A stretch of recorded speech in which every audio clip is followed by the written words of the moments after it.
A new update has arrived to GTA Online this week, which has brought about a ton of game changes along with a ton of great discounts as well. And today on the show, we will be talking about these discounts, and I'll be giving a review and a breakdown of some of the best purchases that you can acquire this week in GTA Online. This video is all about what to buy and also about what to avoid buying this week. I know that you put a lot of time and effort into building your wealth in the game, and it would be a shame to see it wasted on useless purchases, so I did the work for you this week by putting together a helpful buyer's guide so you can get the most value out of your spending in game. So if you enjoy this video at any point, or if you just find it helpful, let me know by dropping a like on it. And if you want to stay up to date with everything GTA Online and Rockstar Games, consider hitting that subscribe button with your bell notifications turned on.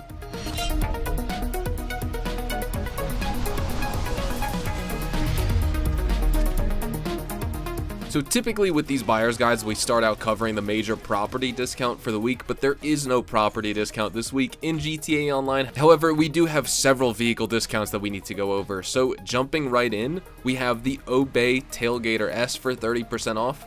The Tailgater S has superb traction despite its rear-wheel drive layout. It does have a decent top speed and handling. However, the Achilles heel with this car is its weight, which hinders its acceleration, and it will make this car struggle against vehicles such as the Calico GTF, the Jester RR, and even the Comet S2. The braking power is also average due to the weight, and despite turning well, it tends to understeer if a player turns a corner too sharply and flat out with this vehicle. The Tailgater S's advantage, however, is that it has good resistance against collisions, and wheels won't bend easily compared to similar cars, making it an ideal choice for getaways and transport. After that, we have 30% off the Ocelot Stromberg. This vehicle has amphibious capabilities. When used as a car, the Stromberg has fair handling and speed, but it does have average acceleration. Being an amphibious vehicle, however, it will not fail like other land vehicles if left in car mode when entering the water, but it will be difficult to control, therefore making it essential to change into the submarine mode. Losing the driver door, however, renders it vulnerable to water, being destroyed in the process like any normal vehicle. And the car's windows are shatterproof, although they aren't bulletproof, so keep that in mind. In submarine mode though, performance is average. Forward speed is quicker than a submersible or a Kraken, but it's still slower than any surface level speedboat, and ascent and descent rates are faster than other submersibles, but they can only be achieved by using forward momentum and pitching the nose up or down. The car will also have momentum drift noticeably when trying to turn sharply underwater, so keep that in mind. After that, number 3 on our list, the Benefactor Shafter V12 Armored. Compared to the standard Shafter V12, the Armored V12 trades some acceleration for a slightly higher top speed and gives the vehicle little resistance to explosions. Basically limited right there. It can take one direct tank shell without being destroyed. This vehicle can also take one sticky bomb explosion where a second sets the car on fire, and the increased weight means steering input response time is slightly longer than standard variants with this vehicle, and thanks to that armor, it can also withstand a single RPG rocket too. So if you're following me, basically, if you buy the Armored V12, just so you understand, you'll be able to eat one grenade, one RPG, one homing rocket, one sticky bomb, one tank missile, or about 200 rounds of a minigun before exploding, and that's the armored benefit that you get. After that on our list, we have the Class A Granger 3600 LX for 30% off.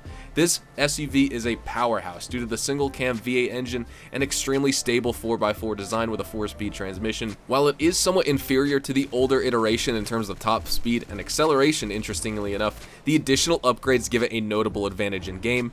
Being a full-size SUV, the Granger 3600 LX performs as such. It's large, it has a heavy body, and it leans over to the side excessively when cornering hard, and it has a relatively soft suspension overall, which can make it very sluggish, meaning it exhibits poor agility both at low and high speeds. And with that being said, because of its sluggishness, it is a very easy car to control, with the player not having to worry about much oversteer or understeer at all.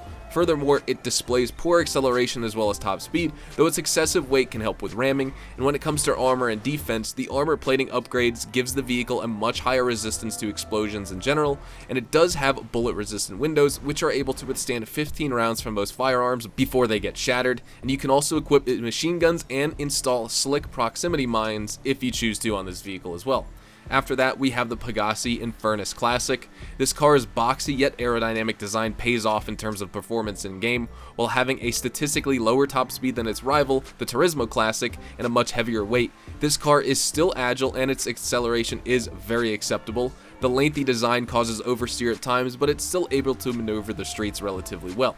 After that, we have the Declasse Drift Tampa. The Drift Tampa does what it says on the tin. It has excellent drifting capabilities, and donuts can be easily started and maintained due to the rear-wheel drive layout, and the high output engine gives it reasonable driving force, which is seen to be even more effective with modifications applied, giving this car an excellent amount of boost when setting off. The car does tend to backfire too, not as much as other extreme racing vehicles in the game, however much more than the regular drift variant. After that, we have the Pegassi Toros for 30% off. The Toros is an SUV that has an incredible engine power output, much like this SUV in real life, and it has good acceleration and a very high top speed. A top speed to a point that it can rival some high-end sports cars or supercars in the game like the Schafter V12, the Z-Type, the XA21, or even the Adder in drag races where top speed is vital. And having said that, however, the Toros does have poor traction and braking, so keep that in mind. Additionally, it does have a third advanced handling flag enabled, and this specific flag basically has a feature that hardens the suspension, causing the cars to bounce more excessively over bumps or curbs than usual, resulting in unpredictable driving behaviors. And then for our last discount for the week, we have the Joe-built Velum 5-seater. The Velum is one of the fastest light aircraft in the game, having a top speed just below that of the Mallard. It's a decently maneuverable aircraft, and it has a very responsive turning and handling radius. Its long wingspan may prevent it from being as agile as other planes in the game, but it is very stable in flight. It does, however, need a relatively long stretch of land in order to take off and land, and its durability is average with the 5-seater, as it can take a modest amount of gunfire before its engines fail and it becomes unflyable, but care should be taken when landing this plane, as the front propeller is prone to scratching the ground until it gets basically broken and destroyed, and given its speed and capability to carry 4 passengers, it is a fairly good crew transport vehicle in Grand Theft Auto Online, being faster than the average helicopter in game, even though it's obviously less versatile because you could just spawn the Sparrow, for example, or the Buzzard Attack Chopper through your CEO menu and just take off from there. But with that said, we've reviewed every major discounted purchase in GTA Online this week. I'd love to know in the comments what you think about all the vehicle discounts on offer for this week, what you think about all of them. With that being said, thank you so much for watching. Hopefully you enjoyed the video today, and if you did, hopefully I earned your like on it. And of course, if you are new to my channel and you want to stay up to date with all the best GTA Online and Rockstar Games content, consider hitting that subscribe button so you don't miss out on a single thing we post here on the channel.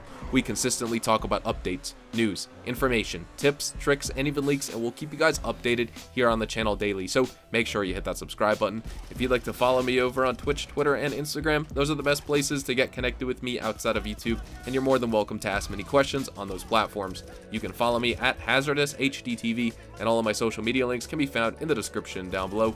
That being said, thank you all so much for watching, everyone. Hope you all have a fantastic day, and I will see you guys in the next GTA Online video. Adios, amigos.